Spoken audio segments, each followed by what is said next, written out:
Día 19 de enero del 2024, página 62. Tijuana, la calle Tercera, capítulo 6. La calle Tercera, como las demás calles, también era cruzada por las calles importantes que paralelamente se orienta a poniente se seguían: Ocampo, Negrete, Madero, Revolución, Constitución, Niños Héroes, Martínez, Mutualismo y demás. En la calle Tercera y Madero están ubicados los transportes del Pacífico. De ahí salían los autobuses que iban a la Ciudad de México, repletos de estudiantes para el Poli o la universidad, o Guadalajara, para las diversas instituciones que en ellas se encuentran. Como en Tijuana, los de las relaciones comerciales eran mis hermanos y mi padre, me encontraba a mi acomodo, así es que me encontraba muy solo. Decidí irme a la Ciudad de México en autobús. Por la calle Madero dejé el auto de la familia y me fui al Distrito Federal a buscar a algunos amigos que había hecho en Italia. Los estudios de prepa y de universidad prácticamente los había iniciado con mis pistolas y fuera de Tijuana. Algunos amigos de la secundaria se iban a estudiar al Politécnico, Ingeniería Eléctrica. Mis hermanos fueron a recoger el auto que de manera poco responsable dejé en la calle Tercera, habiendo previamente hablado a la casa para que me hicieran el favor de ir a recogerlo, porque me iba a la Ciudad de México. Ciertamente toda mi familia me había apoyado, en especial mi madre y mis hermanas, pero yo me había apartado de la vocación familiar, que era el comercio, y me había entregado por completo a la vocación académica. Iría pues a la Ciudad de México a estudiar filosofía. Una maestría era el siguiente paso después de la licenciatura. El viaje al Distrito Federal fue como los muchos viajes que yo había hecho al sur. El viaje era muy relajante y disfrutaba realmente todas las paradas del autobús en la ruta. No habíamos salido de Tijuana cuando el autobús a medianoche paraba en Tecate a subir pasaje. Después bajaba la Serpenteada Rumorosa, la Laguna Salada, y ya estaba el autobús en Mexicali como a las 4 de la mañana. Unos minutos en la moderna central semicircular de autobuses de Mexicali y salíamos como rayo para Sonoita, y muy de mañana estábamos tomando café en el punto de revisión de la aduana fronteriza. Como a las 6 de la tarde del día siguiente estábamos en Guaymas y a medianoche estábamos en Culiacán, más o menos. Después de 25 horas de camino, las sentaderas no las aguantábamos y placenteramente bajábamos a estirar los pies en los puntos de desayuno, comida y cena. Por Mazatlán ya sentíamos el calorcito que nos hacía sudar pegajosamente, y en cada estación de autobuses comprábamos tamales de camarón o bien frutas. Después de 50 horas de camino llegué por fin a la Ciudad de México. En ese tiempo los autobuses llegaban al Salto del Agua o por ahí. Se me ocurrió tomar un taxi hasta Zacatenco y el taxista me sacó un buen dinero. Salió a recibirme mi amigo de la infancia, Enrique Beltrán Cota, y le reclamó al taxista que no fuera tan abusón. De cualquier modo, mi amigo me recibió con mucho cariño, pues nos conocíamos desde niños.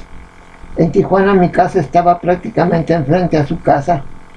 Ahora en México me recibía y me ofrecía su casa gentilmente y de amigos, porque en realidad no sabía dónde iba a llegar. Los pocos amigos de Italia no los tenía bien ubicados. La verdad no sabía a ciencia cierta si ya habían regresado. Todo lo hacía valor mexicano, más de fuerzas que de ganas. Aunque se es joven, no ve uno obstáculos de consideración. Platicamos toda la tarde y por la noche me invitaron a cenar a unas fondas que están frente al cine Linda Vista, y que era donde los estudiantes iban a comer cuando no cocinaban en su casa. Así vivía el ambiente estudiantil de los años 70 y 71 en la Ciudad de México. Francamente, mi formación contrastaba mucho con la de los demás estudiantes de la casa. Eran jóvenes como de 23 años o menos. Vivían la vida sin ninguna represión. Las amigas estudiantes de ellos iban al departamento a convivir con ellos, a echarse una canita al aire. Tenía que hacerme al ambiente de ellos, so pena de encontrarme rechazado en ciertas formas. Ellos me querían hacer entrar al aro, pero mi formación anterior en institutos católicos de orientación religiosa no laical chocaban mucho con su descuido y con su liberalidad, lo que por otra parte a mí me parecía normal y yo no lo criticaba. Yo no los criticaba, pero exigía respeto para mi forma de ser. En esos años lo normal era el consumo de ácidos y oír música al estilo de Tree, Santana, True Souls in My Mind y todos los grupos que por ese entonces tocaron en el Festival de Avándaro. La verdad era que a mí también me gustaba todo eso, pero si me entregaba a mis pasiones no iba a ir muy lejos en mis aspiraciones académicas que traía en la mente. Ya yo tenía la limitante que representaba el voto de mantener una vida celibataria, pero yo mismo sabía que eso era bueno. Sabía que todo lo religioso, lo clerical no era malo. No quería dejar mis prácticas clericales. El problema mío era cómo iba a afrontar mis relaciones con el género femenino. En México estaba un buen grupo de estudiantes de Tijuana, entre ellos un hermano de mi compañero de primaria y secundaria, Óscar Magdaleno Pérez, Guillermo, que aunque era muy joven, se llevó a la Ciudad de México a casa de mi amigo Enrique una camioneta Station Wagon con la que salimos a diversos lugares. Desgraciadamente Guillermo murió fruto de los excesos que en Tijuana siguió fomentando cuando regresó. Para celebrar mi llegada a México se planeó una ida a Acapulco en la camioneta de Guillermo y una noche salimos al paradisíaco puerto. Llegamos a media mañana al Hotel Camarena, como se le llamaba al lugar, a la playa. Ahí fue mi primera experiencia mundana y de reventón. Íbamos como unos 5 o 6 jóvenes, todos menores de 23 años. Guillermo, Enrique, el Güero, el Ojitos, Topete y yo. Cuando regresamos de Acapulco, me encontré una carta de la División de Estudios Superiores de la Facultad de Filosofía y Letras, donde me indicaban que me aceptaban para hacer estudios de maestría en filosofía en la Universidad Nacional Autónoma de México. La carta dictamen la firmaba Luis Villoro, jefe de la División de Estudios Superiores de la Facultad de Filosofía. Los compañeros del departamento me recriminaban mucho que yo no hiciera utilidad de mi experiencia europea para abrirme camino, y realmente así era. El camino de Zacatenco Politécnico a la UNAM era un camino de verdad largo, y en esos días pude comprobar que en trolebús hacía un tiempo de casi 2 horas más o menos. Así que tuve que despedirme de la unidad Juan de Dios Batis, que era donde vivía mi amigo Enrique, y me acerqué a la colonia Roma en una casa particular que rentaba habitaciones para estudiantes. Una familia de Torreón me acogió, pues previa recomendación de una de las muchachas que frecuentaba el departamento de mis amigos de Tijuana. Ella trabajaba en una casa inmobiliaria donde se rentaban casas y departamentos en la Ciudad de México. Realmente la familia se portó muy bien conmigo y vivía prácticamente en una familia. Seguramente me veían muy conservador, que uno de los hijos de la dueña me llevaba a conocer cantinas y hasta cabarets de baile, los cuales ni sabía dónde quedan en el centro de la Ciudad de México.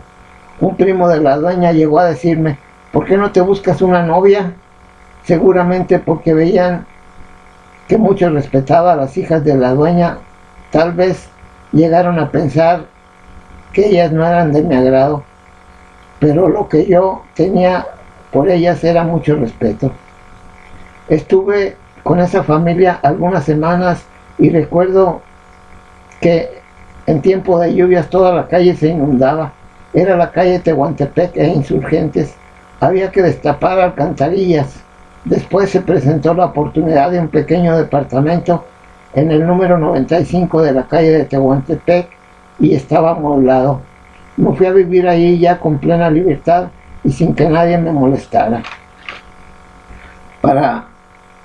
Pero la soledad era muy canija. Para sobrevivir tuve que pedirle al director de la Facultad de Filosofía, al doctor Ricardo Guerra, que me ayudara y me consiguió clases en el Colegio Franco Español.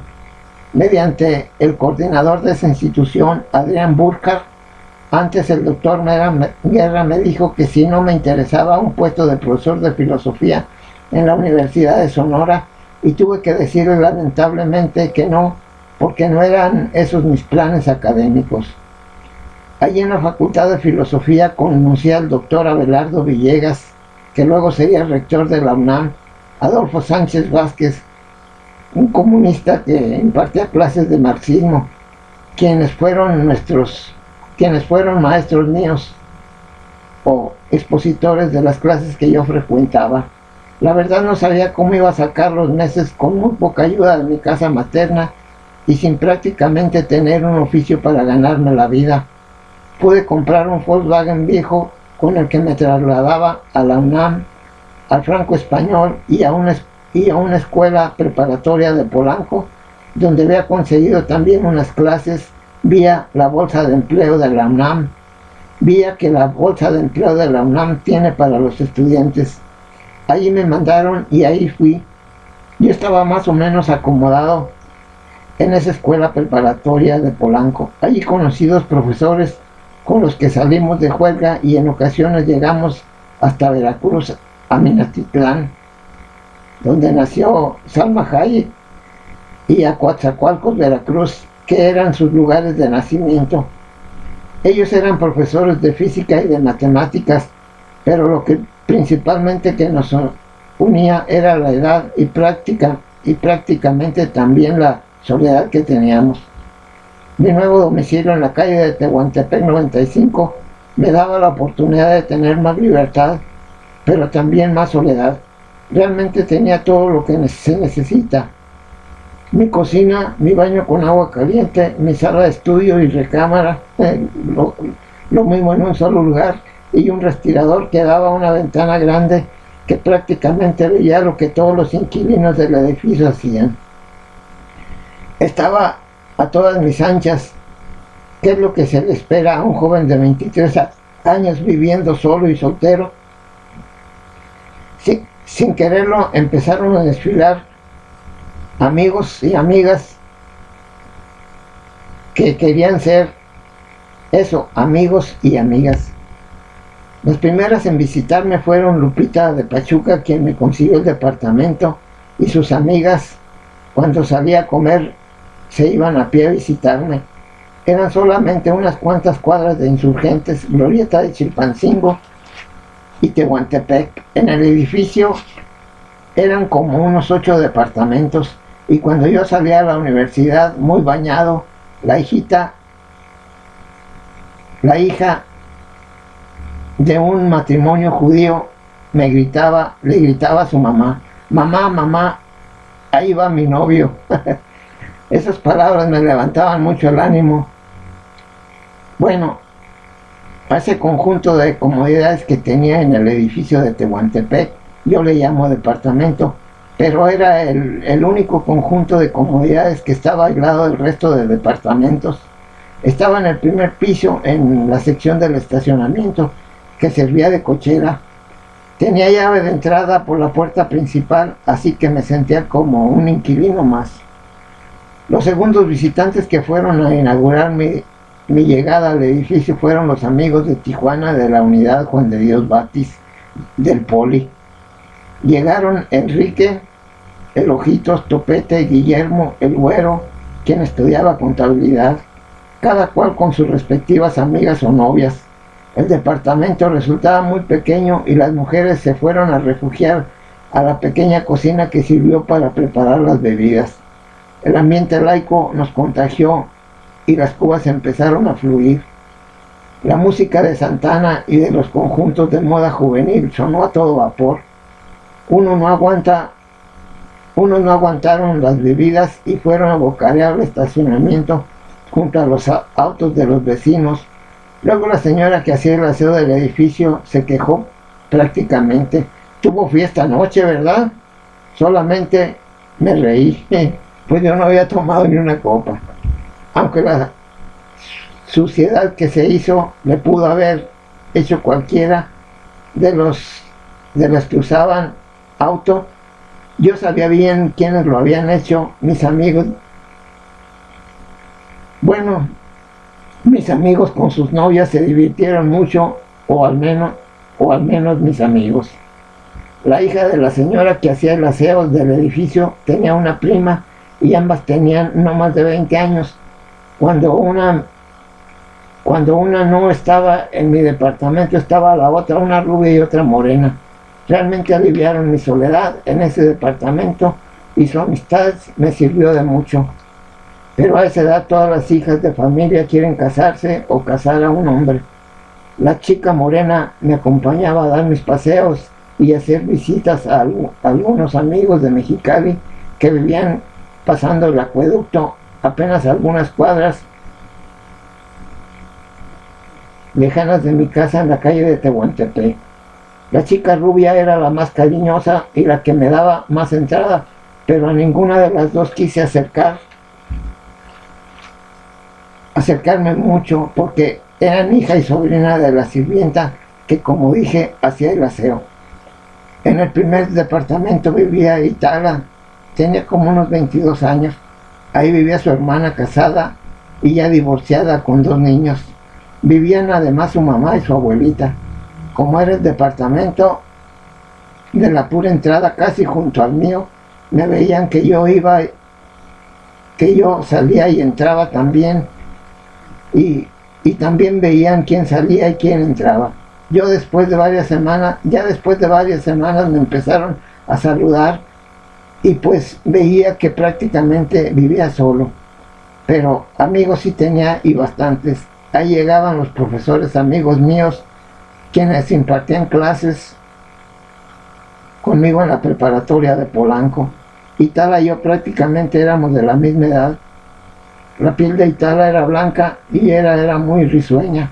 Su mamá era muy condescendiente conmigo y ya que me conocieron me daban el pase a su departamento. Así que Itala era mi amiga y yo su amigo. No había más sino los juegos propios de 2 amigos. Tenía muchos amigos, pero los sábados y los domingos por la tarde y por la noche me quedaba solo en mi flamante departamento. Cuando el hambre me arreciaba, me iba a comprar jamón y huevos y me hacía mis tortas de jamón con huevo. No sabía cocinar porque toda la vida habían cocinado para mí, así es que de cocina cuando mucho un café con leche.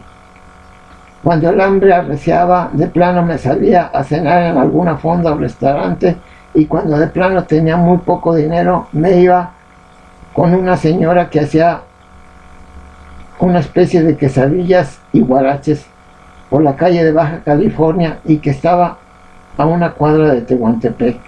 En esa calle había una lavandería y llevaba a lavar mi ropa. Las semanas y los meses pasaban y empezaba a darme cuenta que vivía solo, aunque mi asistencia a la UNAM me distraía muchísimo. Asimismo me iba a la impartición de clases a diversas prepas y secundarias. Era profesor de secundaria y prepa y estudiante de maestría de filosofía en la UNAM. Si no quería estar solo, tenía que salir a buscar gente. Era evidente que algunas de mis varias amigas tendrían que terminar viviendo conmigo en el mismo departamento, porque solo, lo que se dice solo, yo no sabía vivir. Pero la pregunta era, ¿quién será la valiente que se anime? Todas querían casarse, o cuando menos que fuera el novio oficial, y que ninguna otra mujer se acercara. Era lógico, así lo exige la vida, aunque sea una relación de amor libre, como se llama la relación entre hombre y mujer sin matrimonio formal.